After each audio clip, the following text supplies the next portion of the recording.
Sallallahu ala Muhammad sallallahu alaihi wasallam. Sallallahu ala Muhammad sallallahu alaihi wasallam. Assalamualaikum warahmatullahi wabarakatuh. Bismillahirrahmanirrahim. Alhamdulillah, wassalatu wassalamu ala Rasulillah wa ala alihi wa sahbihi wa man tabi'ahu wa wala, amma ba'd. Bersempena kita masih menyambut Maulidul Rasul sallallahu alaihi wasallam bagi tahun 1436 ini. Saya akan mengajak hadis kita semua untuk fokus kepada satu perkara biasa yang sudah lumrah dan ringan, yang sudah diketahui oleh kita umat Islam di mana-mana sahaja di seluruh pelosok dunia ini. Tetapi rasa-rasanya kita yang beramal dengannya mungkin saja terhad tidak seimbang dengan apa yang kita tahu mengenainya. Kita tahu ia satu perkara yang bagus, perkara yang sangat menguntungkan, yang sangat besar pahalanya jika dibuat. Tetapi orang tidak atau kurang membuatnya, atau cuma membuatnya pada masa-masa tertentu atau di tempat-tempat tertentu sahaja, atau di majelis-majelis tertentu sahaja. Dan selain itu orang mungkin lalai atau tidak teringat untuk membuatnya. Apakah perkaranya itu? Jawabnya ialah salawat ke atas Nabi sallallahu alaihi wasallam. Salawat, ya salawat. Salawat ini ringan, semua orang tahu, mudah untuk membuatnya. Tetapi hati mungkin saja tidak teringat, dan lidah mungkin saja tidak tersebut. Sedang tahukah kita bahawa pahalanya sangat-sangat lumayan, sangat-sangat hebat. Sayyidina Umar bin Khattab radhiyallahu anhu pernah bertanya kepada Nabi sallallahu alaihi wasallam, "Ya Rasulullah, afala aj'alu thulutha du'ai fi sholati 'alaika?" Maksudnya, wahai Rasulullah, adakah tidak wajar bagi saya kalau saya menjadikan 1/3 daripada doa saya ialah salawat ke atas Tuhan? Camkan baik-baik. Sayyidina Umar ibn al-Khattab pernah bertanya kepada Rasulullah sallallahu alaihi wasallam secara langsung, "Wahai Rasulullah, adakah tidak wajar, tidak patut bagi saya kalau saya menjadikan 1/3 daripada doa saya ialah salawat ke atas Tuhan?" Menjawab Nabi sallallahu alaihi wasallam, "Fa in zidta fa huwa afdal."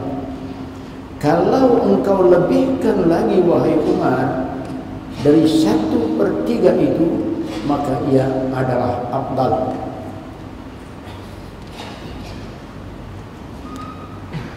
Maknanya 1/3 dari jawaban Rasulullah sallallahu alaihi wasallam ini tidak memadai. Kalau dia lebihkan lagi dari 1/3, sebagaimana yang ditanyakan oleh Sayyidina Umar bin Al-Khattab, itu adalah lebih afdal, lebih bagus, lebih baik. Bersabda seterusnya baginda sallallahu alaihi wasallam, "Ij'al thulutsaini fa in zidta fa huwa afdal." Engkau jadikanlah wahai Umar doamu itu 2/3 salawat. Dari Sayyidina Umar menyebut 1/3. Ya Nabi kalau dilebihkan lagi bagus. Disambut selawat oleh Nabi 2/3. Jadikan doamu itu 2/3, yaitu salawat. Sekiranya engkau lebihkan lagi dari itu, kata Nabi, maka ia adalah lebih afdal lagi. Maknanya bukan 1/3, bukan 2/3, lebih daripada itu, lebih baik lagi, kata Nabi, lebih afdal. Lalu Sayyidina Umar radhiyallahu anhu pun berkata, "Bi abi wa ummi ya Rasulullah, aj'alu du'ai kullahu as-salat alaika." Demi kehormatan bapa dan ibu saya, wahai Rasulullah, kata Sayyidina Umar, saya akan jadikan doa saya semuanya sekali ialah salawat ke atas Tuhan. Nampak tidak?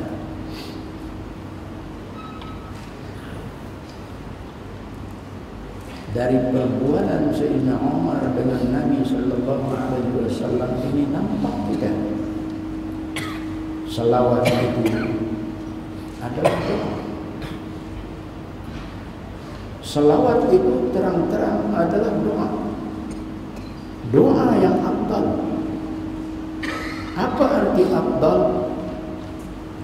Afdal artinya lebih utama, lebih baik, lebih penting, melebihi dari yang lain-lain. Nah, itulah makna afdal. Jadi dari riwayat Sayyidina Umar ini menjelaskan kepada kita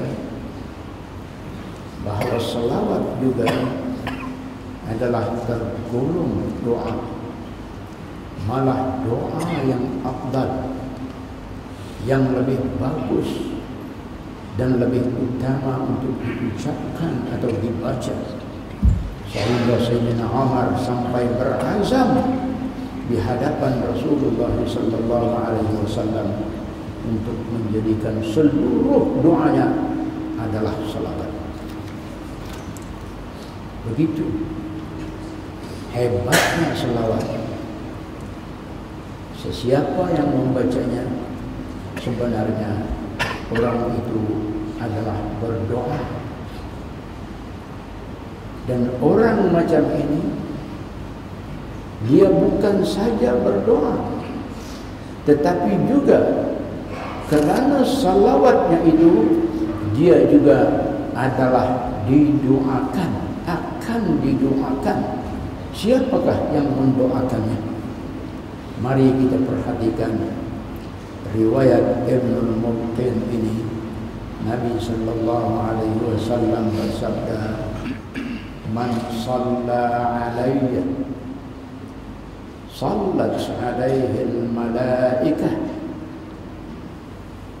wa man sallat alaihi al-malaikatu sallallahu alaihi wa man sallallahu alaihi lam yabqa syai'un fis samawati as-sab'i wal ardina as-sab'i wal bihari as-sab'i wal ashjari wal nabati wat tuyuri was sibai wal an'ami illa shalla alaihi." Artinya, barang siapa yang berselawat ke atasku, ya Nabi, nescaya para malaikat adalah berselawat ke atasnya. Satu, barang siapa yang para malaikat berselawat ke atasnya, nescaya Allah adalah berselawat ke atasnya. Dua, barang siapa yang Allah berselawat ke atasnya, nescaya tidak tinggal sesuatu pun dari apa yang ada di 7 petala langit dan 7 lapisan bumi serta 7 lautan dan segala pohon-pohon, tumbuh-tumbuhan, burung-burung, binatang-binatang buas dan binatang-binatang ternakan, melainkan sekaliannya itu, semuanya itu akan berselawat ke atasnya dalam makna berdoa untuknya. Nah, doa malaikat, selawat malaikat berarti doa malaikat, doa sekalian makhluk di langit dan di bumi, dan nisbah kepada Allah pula ialah rahmatnya terhadap orang-orang yang berselawat itu. Apakah ini belum cukup hebat lagi? Apakah ini belum cukup agung lagi? Apakah ini belum cukup untuk memikat kita untuk rajin-rajin berselawat kepada Nabi sallallahu alaihi wasallam? Kalau kepada yang lain-lain manusia tamak,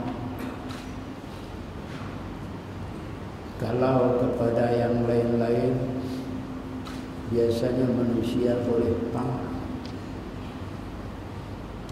mengapa kepada doa para malaikat dan sekalian makhluk di langit dan di bumi, dan secara khusus kepada rahmat Allah Subhanahu wa taala, kita tidak tamak?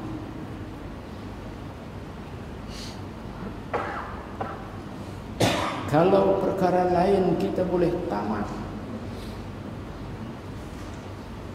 terhadap harta kita tamak, terhadap kesenangan dunia kita tamak, mengapa kepada doa para malaikat, doa sekalian makhluk di langit dan di bumi, dan secara khusus kepada rahmat Allah Subhanahu wa taala, kita tidak tamak?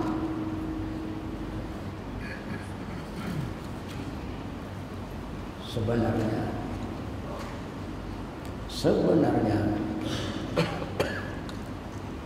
pelbagai doa atau hajat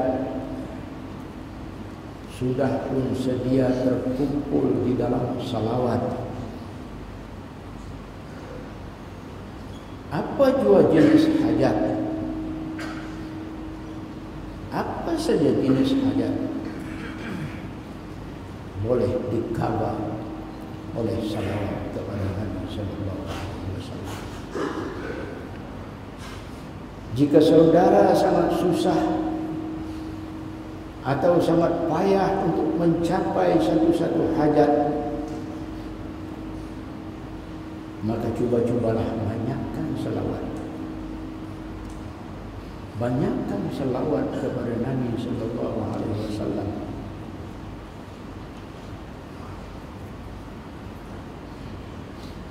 Ini bukan cakap-cakap kita, tetapi petunjuk bimbingan daripada Rasulullah sallallahu alaihi wasallam sendiri yang bersabda, "Man asurat alaihi hajatuhu falyukthir bis-salat." Maksudnya, barang siapa yang susah untuk mencapai hajatnya, untuk mendapat hajatnya, maka banyakkanlah olehnya bersalawat. Bimbingan Nabi sallallahu alaihi wasallam sendiri bagi kita yang banyak hajat ini. Dan dalam banyak-banyak hajat itu ada hajat yang paling susah untuk dicapai. Maka Nabi memberi bimbingan, banyakkanlah selawat sabda Nabi sallallahu alaihi wasallam. Dalam riwayat lain, baginda menggesa, "Fa'akthir bis-salati 'alayya fa innaha takshiful humum wal ghumum wal qurub wa tughfirul arzaq wa tuqdil hawaij." Maksudnya, bagi sesiapa yang susah mencapai hajatnya, maka hendaklah dia membanyakkan salawat ke atasku. Sesungguhnya Nabi sebagai menambah, salawat itu menghilangkan duka cita, menghapuskan rungsing, dan menolak segala bencana, serta membanyakkan rezeki dan menyampaikan segala hajat. Ini dia selawat. Pintu besar macam mana ini kegunaan selawat?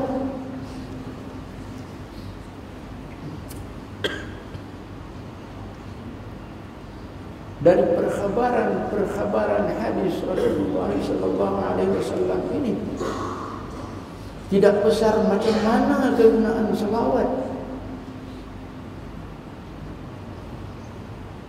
Nah, inilah selawat. Ia adalah teman. Ia adalah teman yang baik. Ia juga pakaian yang bagus. Ia juga perisai yang kokoh. Mengapa ia tidak diambil? Mengapa ia tidak dipakai? Kalau calang-calang teman, calang-calang kawan, atau ada teman tetapi teman yang tidak mendorong kebajikan,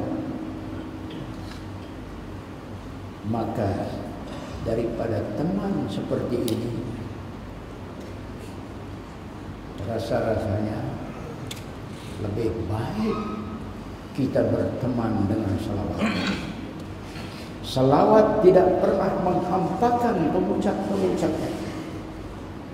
Lebih banyak ia diucapkan, lebih banyak pula manfaat yang boleh didapat, lebih banyak hajat yang dapat dicapai. Itulah selawat. Saya bawakan satu riwayat dari sahabat Jabir radhiyallahu anhu. Nabi sallallahu alaihi wasallam bersabda, "Man shalla alayya kulla yawmin mi'ata marrah qadallahu lahu mi'ata hajat, sab'ina minha fil akhirah wa thalathina fid dunya. Maksudnya, barang siapa berselawat ke atasku, ya Nabi, pada tiap-tiap hari 100 kali. 100 kali saja. Angka 100 tidak banyak dan tidak memakan masa yang panjang. Saya ulang makna hadis ini. Barang siapa berselawat ke atasku tiap-tiap hari 100 kali, Allah Subhanahu wa ta'ala akan tunaikan baginya 100 hajat. 100 selawat, 100 hajat akan ditunaikan oleh Allah. 70 daripadanya ialah hajat akhirat, dan sementara 30 lagi ialah hajat di dunia.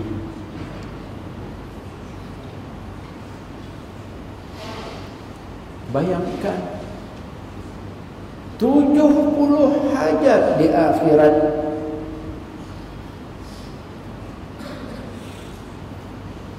akan ditunaikan oleh Allah Subhanahu wa ta'ala karena selawat. 70 hajat. 70, bukan 7, tetapi 70. Apa ia hajat-hajat kita sampai bilangan 70 itu di akhirat? Apa dia hajat-hajat kita sampai 70? Menunggu di akhirat, hajat kita akan disampaikan. Apa dia hajat 70 ini? Ya, 70 terlalu banyak, saudara. 70 terlalu banyak. Sedang paling banyak pun yang kita terpikir sekarang ini, paling banyak pun hajat kita di akhirat cuma beberapa sahaja, tidak sampai 30. Seperti misalnya hajat yang paling besar, hajat mengharapkan keampunan Allah di akhirat, 1. 2, hajat untuk memperolehi rahmat Allah di akhirat, 2. Dan 3, paling besar sekali, paling agung sekali, ialah hajat untuk memasuki surganya. 3 saja. Ini Nabi beritahu 70 menunggu. Apa saja hajat? La ilaha illallah, 70. 3 ini pun sudah cukup. Nah, itulah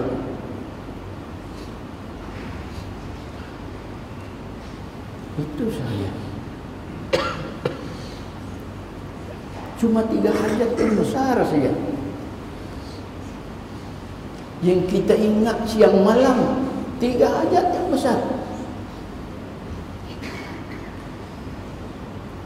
Jadi betapa tinggi dan istimewanya kedudukan orang-orang yang berselawat itu, sehingga dia ditunggu untuk ditunaikan hajatnya sebanyak 70 macam hajat.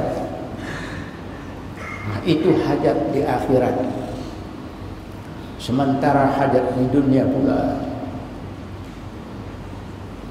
dia boleh minta 30 hajat. 30 macam hajat, insya Allah Allah berjanji akan tunaikan. Tapi baca selawat 100 kali tiap-tiap hari. Jangan sehari baca, sebulan dah baca. Tiap-tiap hari 100 kali. Insya Allah Allah akan tunaikan hajat kita. 70 hajat di akhirat dan 30 hajat di dunia. hanya dengan 100 kali sahaja berselawat pada tiap-tiap hari, Allah akan tunaikan 100 hajat. Nah, ini adalah satu janji khusus. Janji khusus hanya kepada umat Nabi Muhammad sallallahu alaihi wasallam sahaja. Satu janji keberuntungan yang tidak berlaku kepada orang lain dari kalangan manusia, melainkan hanya kepada umat Islam semata-mata.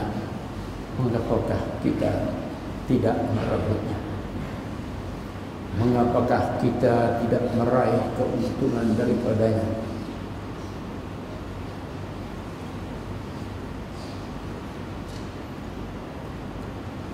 Orang lain tidak ditawarkan ini, tapi kita umat Islam, siapa saja, di mana juga, apa saja bangsa,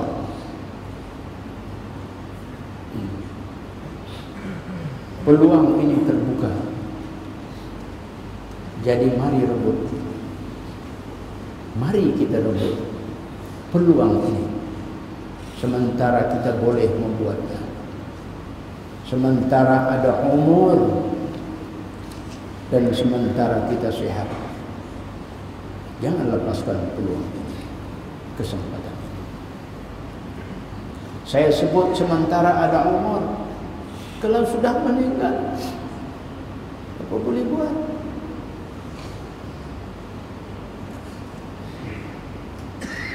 Dan saya sebut sementara sehat. Ada orang kalau sudah sakit, macam-macam boleh jadi. Ingatan lemah, tidak lagi dapat membaca Allah.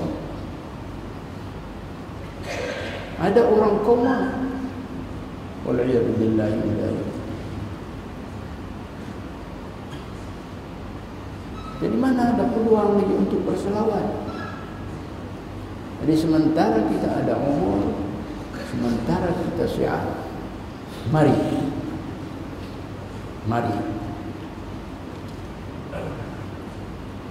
kita ambil peluang ini, kita ambil kesempatan ini.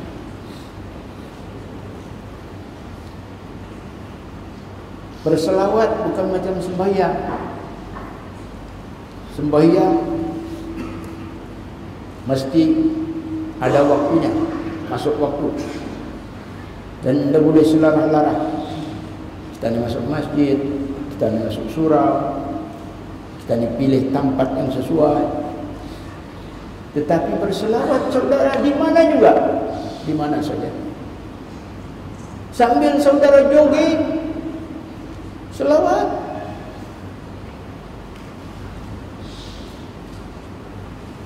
Pegang tasbih, selawat. Belurih 50, belurih 100, sedap hati, senang. Di mana saja. Dalam kenderaan sedang memandu, selawat.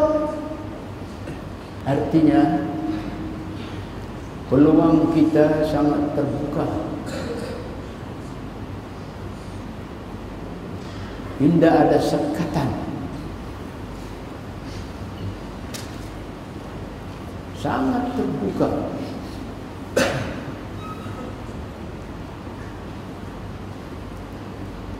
Berselawat bermakna kita mempersiapkan diri untuk mendapatkan syafaat Nabi sallallahu alaihi wasallam. Bukan cuma-cuma. Kita berselawat bermakna kita mempersiapkan diri untuk menagih syafaat Nabi kita Sayyidina Muhammad sallallahu alaihi wasallam. Ini syafaat yang sangat berharga. Syafaat sangat berharga. Kalau kita membaca hadis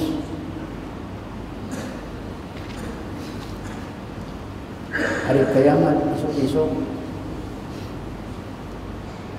kurang tertentu arah, kita ni tertentu arah.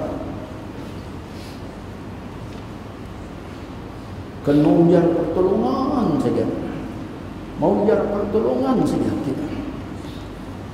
Semua orang. Jadi kita masa itu teringat kepada Nabi-Nabi. Pergi ke Nabi Adam alaihissalam. Ya Adam, tolong minta kepada Allah Subhanahu wa taala cepatkan perkiraan, ini tahan lagi. Nabi Adam yang ada upaya untuk memberi syafaat, bukan dia. Carilah orang lain.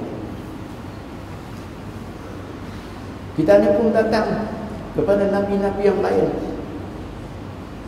Jawapan sama. Nabi-nabi itu pun membawa diri. Tidak ada upaya untuk memberi syafaat. Sehingga akhirnya kita datang kepada Nabi sallallahu alaihi wasallam. Baginda sambut.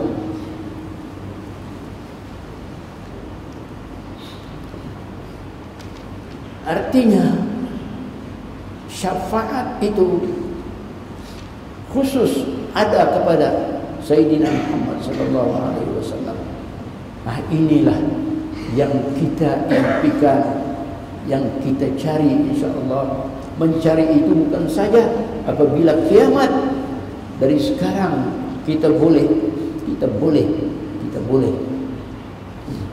melalui banyak-banyak salawat kepada baginda itu. Saya ulang, kita berselawat bermakna kita mempersiapkan diri untuk mendapatkan syafaat Nabi sallallahu alaihi wasallam. Ini sudah berlaku. Bukan sahaja kepada makhluk manusia, malah juga kepada makhluk malaikat. Apabila malaikat bersalawat, maka salawat itu juga boleh menjadi syafaat kepada mereka, kepada para malaikat. Ini terimbas dalam sebuah riwayat Nabi sallallahu alaihi wasallam telah bersabda, "Ra'aitu lailatal mi'raj malakan saqitan ala wajhihi manzu'al ajnihah متغير الصورة فقلت يا جبريل من هذا الملك وما شأنه قال جبريل هذا الملك كان من المقربين بعثه الله تعالى إلى هلاك قوم فاستبطأ syafaqatan alaihim faghadiballahu alaihi min 4,000 sanah kama qala." Maksudnya, saya Nabi telah menyaksikan pada malam Mi'raj seorang malaikat sedang tunduk subul, susah, tercabut sayap-sayapnya dan berubah rupanya. Saya bertanya, "Wahai Jibril, siapakah malaikat ini dan mengapa dia begini?" Menjawab Jibril, "Malaikat ini adalah dari kalangan mereka yang hampir kepada Allah. Allah telah mengutusnya untuk menghancurkan suatu kaum, tetapi dilambat-lambatkannya perintah Allah itu karena kasihankan kaum tersebut. Lalu Allah pun murka kepadanya selama 4,000 tahun sebagaimana yang Tuhan saksikan, wahai Nabi.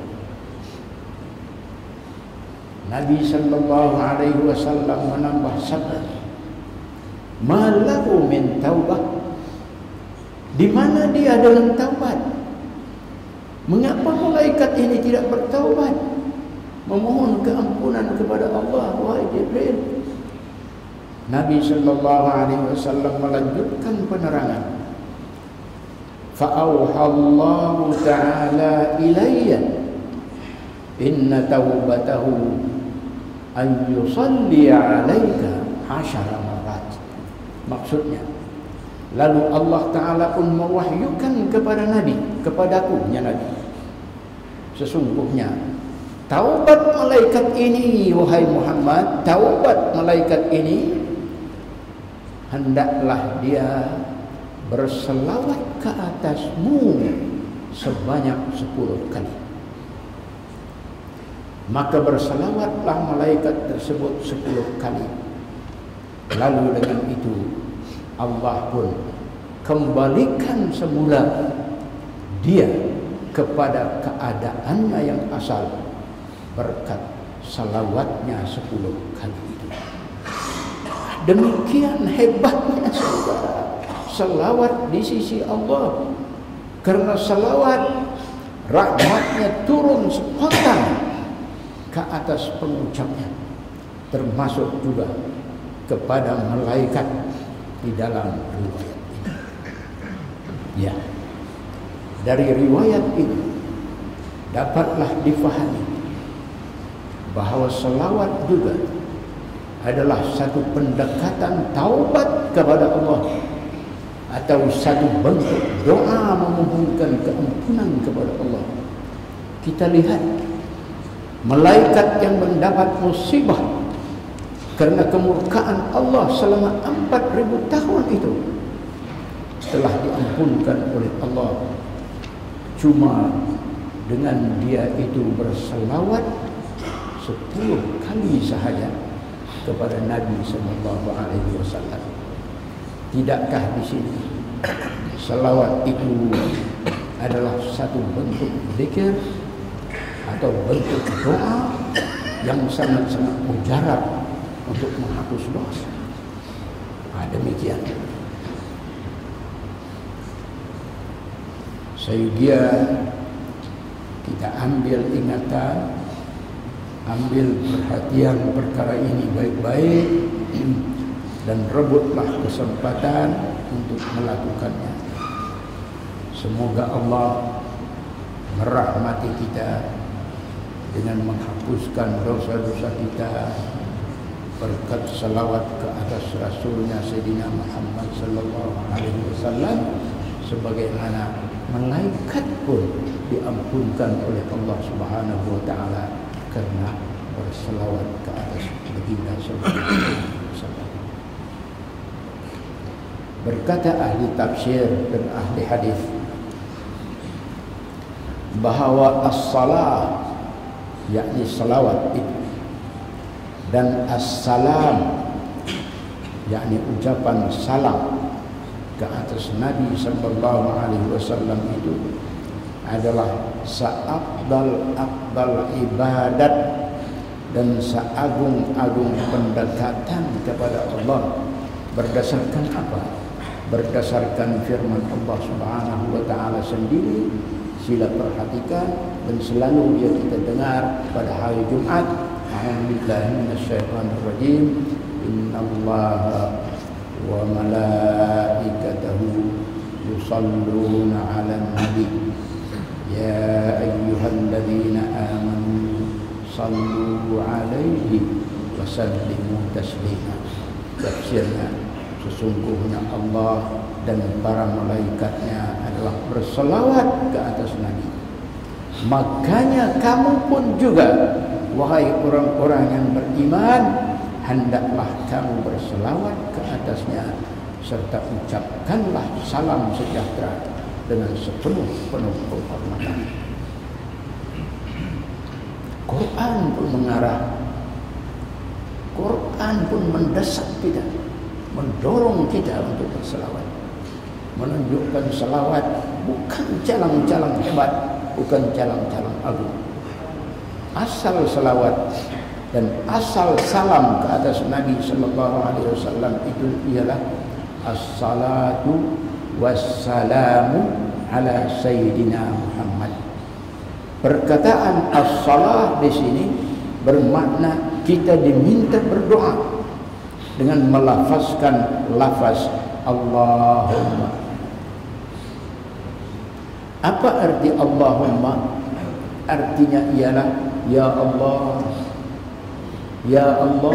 Allahumma artinya dalam bahasa kita ya Allah. Ya huruf nida dalam bahasa Arab dibuang, diganti dengan mim yang diletakkan ia di belakang kalimah Allah, menjadikan bunyinya Allahumma. Diterjemahkan kepada bahasa kita ini ya Allah, Allahumma. Maka jadilah lafaz selawat itu berbunyi Allahumma salli ala sayyidina Muhammad. Artinya ya Allah, kurniakanlah salawat yakni rahmat ke atas Sayyidina Muhammad sallallahu alaihi wasallam. Adapun perkataan assalam pula, assalam ialah satu dari nama-nama Allah Ta'ala. Nama assalam ini adalah seafdal-afdal namanya ulama. Ia dipanggil juga sebagai Ismul A'zam, yang berarti maha sejahtera, maha selamat. Apabila ia diungkap sebagai selawat, maka ungkapan itu akan berbunyi Allahumma salli wa sallim ala sayyidina Muhammad. Artinya ya Allah, kurniakanlah salawat dan salam yakni rahmat dan kesejahteraan ke atas Sayyidina Muhammad. Ini saja pun cukup. Kalau ini saja kita dijadikan amalan pun cukup. Allahumma salli wa sallim ala Sayyidina Muhammad. Allahumma salli ala Sayyidina Muhammad wa ala ali Sayyidina Muhammad. Sangat simpel.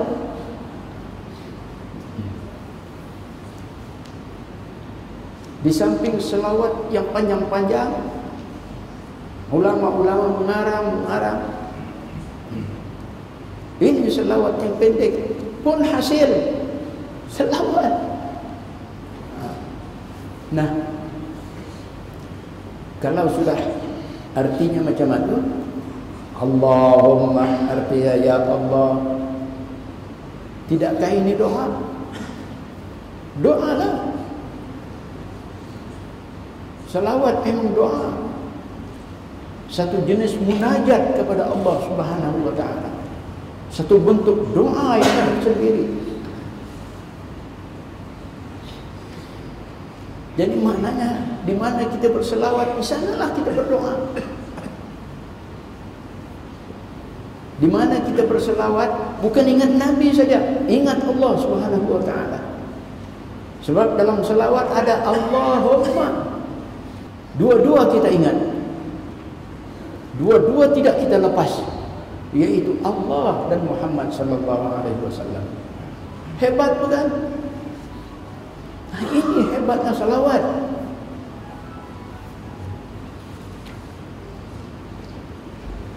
Kalau kita membacanya, bermakna kita adalah berdoa. Jika banyak kita membacanya, berarti kita adalah membanyakkan doa, mengulang-ulang doa. Dan yang hebatnya lagi, doa kita itu yakni salawat kita dalam bentuk salawat, doa dalam bentuk salawat itu bukan cuma-cuma, tetapi akan spontan disahut dan dibalas oleh Allah Subhanahu wa taala dengan rahmat. Bagaimana boleh kita katakan begitu? Kerana menurut riwayat, malaikat Jibril alaihissalam pernah memberitahu Nabi sallallahu alaihi wasallam, "Inna rabbaka yaqul man shalla 'alaika shallaitu 'alaihi wa man sallama 'alaika sallamtu 'alaihi." Artinya, sesungguhnya Tuhanmu wahai Muhammad, Jibril memberitahu, Tuhanmu wahai Muhammad adalah berfirman, barang siapa berselawat ke atasmu wahai Muhammad, aku yakni Allah adalah berselawat ke atasnya. Dan begitu juga barang siapa mengucap salam ke atasmu wahai Muhammad, akunya Allah Ta'ala adalah mengucap salam ke atasnya. Ingat, kita jangan lupa, salawat dan salam itu nisbah bagi Allah ialah rahmat dan nikmat. Apabila kita berselawat ke atas Nabi, dengan spontan Allah Subhanahu wa taala melayani kita dengan rahmat dan nikmatnya. Tidak hebat macam manakah ini? Kita berselawat, dengan spontan Allah Subhanahu wa taala melayani kita dengan rahmat dan nikmatnya. Tidak hebat bagaimana ini? Tidak untung bagaimana? Ya, hebat dan bahkan untung besar. Kita kalau dilayan oleh orang Basar, dilayan oleh orang Kenamaan, bukan main lagi kita suka tidak, malah boleh megah bangga. Tetapi ini Allah yang layan. Bila kita berselawat, Allah akan layan kita. Bukan layan biasa saja, bukan layan-layan kosong, bukan, tetapi melayani kita dengan rahmatnya, dengan nikmatnya. Apa ia rahmat dan nikmat Allah itu? Macam-macam,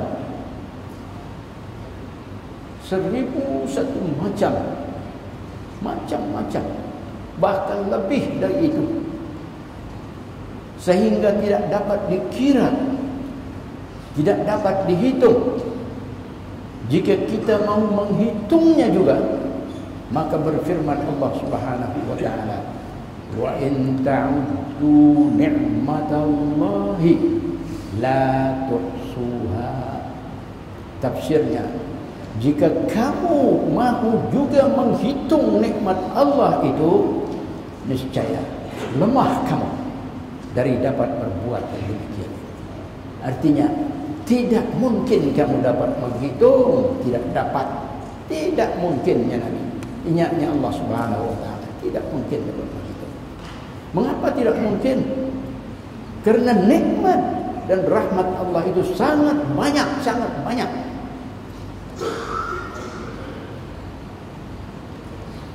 Jadi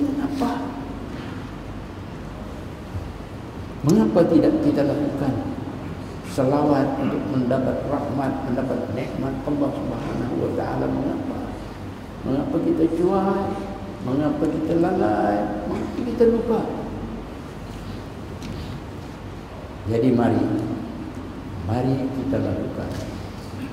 Jangan kita terpedaya mencuaikan rugi dan rugi. Ada orang cakap, tidak mengapa, kalau kita tidak buat pun tidak apa. Ia bukan wajib, cuma sunat saja.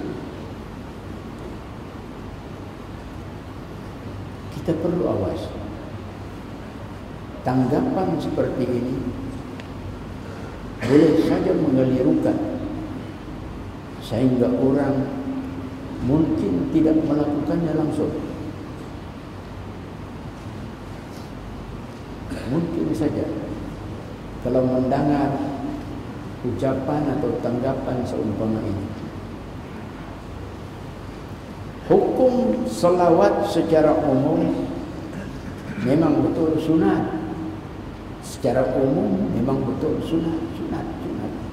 Selawat sunat. Dapat pahala. Tidak buat, tidak besar. Sunat. Secara umum. Tetapi sunat ini satu membawa laba besar. Satu.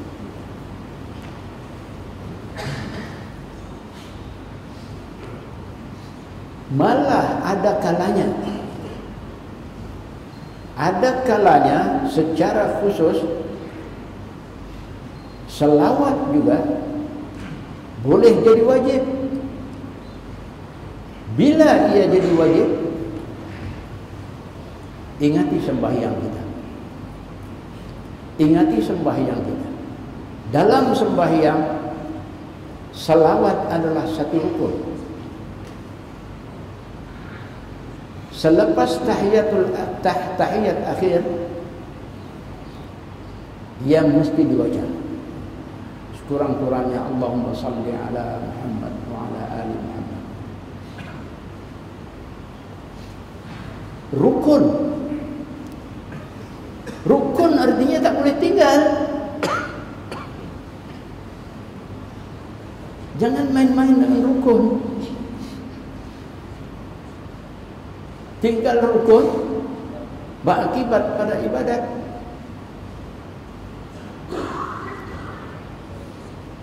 Tanpa selawat dalam sembahyang selepas tahiyat akhir berarti kurang rukun.